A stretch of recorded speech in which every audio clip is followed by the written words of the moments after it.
भारत और कनाडा के रिश्तों पर बहुत बड़ी खबर आपको बताने जा रहे हैं। पीएम मोदी और कनाडा के प्रधानमंत्री के बीच मुलाकात हुई है। भारत और कनाडा के बीच बड़ी सहमति यहां पर बनी है। दोनों ही देश नए उच्चायुक्त नियुक्त करने पर सहमत हो गए हैं। मोदी और मार्क कार्नी के बीच द्विपक्षीय वार्ता में यह बड़ा फैसला लिया गया है। इस वक्त की ये बड़ी खबर आपको बता रहे हैं। दोनों ही देश अब अपने अपने जगह पर नए उच्चायुक्त नियुक्त करने पर सहमत हो गए हैं। तो G7 समिट के दौरान ये बड़ा फैसला प्रधानमंत्री नरेंद्र मोदी और कनाडा के पीएम मार्क कार्नी के बीच में लिया गया है। सहमति दोनों ही देशों के बीच में बनी है नए उच्चायुक्त की नियुक्ति को लेकर। इस वक्त की बड़ी खबर आपको बता रहे हैं और ये दोनों ही देशों के रिश्तों के लिहाज से बहुत जरूरी खबर है।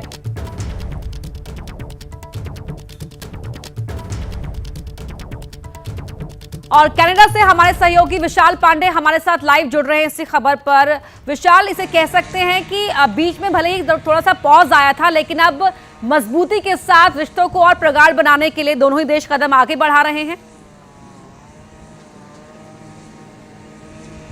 बिल्कुल, देखिए, इसे ऐसे कहा जा सकता है कि ट्रूडो के समय जो भारत और कनाडा के रिश्तों में दरार पड़ी थी, उसे मार्क कार्नी अब दुरुस्त करते नजर आ रहे हैं। आज जब प्रधानमंत्री नरेंद्र मोदी और कनाडा के प्रधानमंत्री मार्क कार्नी के बीच द्विपक्षीय मुलाकात हुई, तो उसके बाद कनाडा के प्रधानमंत्री कार्यालय की तरफ से एक बयान जारी किया गया, जिसमें यह कहा गया है कि भारत और कनाडा के बीच में इस बात पर सहमति बनी है कि दोनों देश एक दूसरे के देशों में अपने उच्चायुक्त को नियुक्त करेंगे। क्योंकि हमने देखा था कि बीते दिनों जब दोनों देशों के बीच तनाव बढ़ा था, उस समय दोनों देशों ने एक दूसरे के जो उच्चायुक्त थे उनको वापस बुला लिया था, जिसके बाद से राजनयिक तनाव बहुत ज्यादा भारत और कनाडा के बीच बढ़ गया था, जिसके लिए कहीं ना कहीं ट्रूडो की नीतियां जिम्मेदार मानी जा रही थी। लेकिन ट्रूडो जब से सत्ता से बाहर गए हैं और मार्क कार्नी ने जब से कनाडा में सत्ता संभाली है, वो भारत के महत्व को जानते हैं, क्योंकि भारत एक उभरती हुई अर्थव्यवस्था है और चौथे नंबर की अर्थव्यवस्था है पूरी दुनिया में। तो ऐसी स्थिति में कनाडा को यह पता है कि भारत के साथ रिश्ते बनाकर चलने में ही भलाई है, और यही वजह है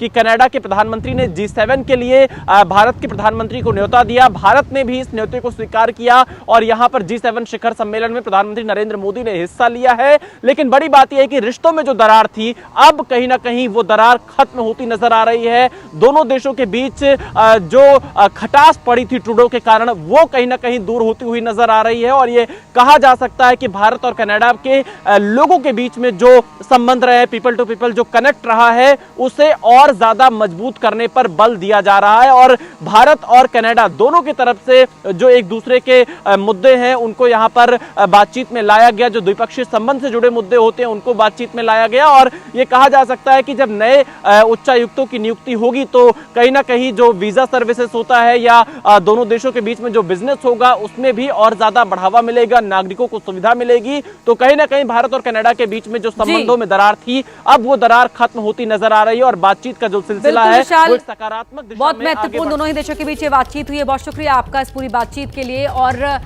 इस मुलाकात के बाद क्या कुछ कहा प्रधानमंत्री नरेंद्र मोदी ने, आइए आपको सुनवाते हैं। भारत और कनाडा के संबंध अनेक प्रकार से बहुत ही महत्वपूर्ण है। कनाडा की अनेक कंपनियों का भारत में निवेश है। भारत के लोगों का भी कनाडा की धरती पर बहुत बड़ा निवेश है।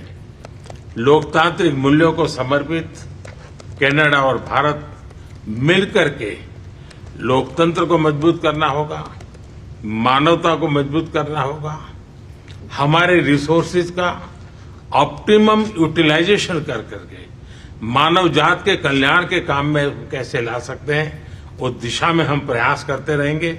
और मुझे विश्वास है कि प्रधानमंत्री जी के चुनाव के बाद मुझे पहली बार मिलने का मौका मिला है, तो इस चुनाव के भव्य विजय के लिए भी मैं उनको बधाई देता हूं। और आने वाले कालखंड में उनके साथ भारत और कनाडा मिलकर के अनेक क्षेत्रों में प्रगति करेंगे।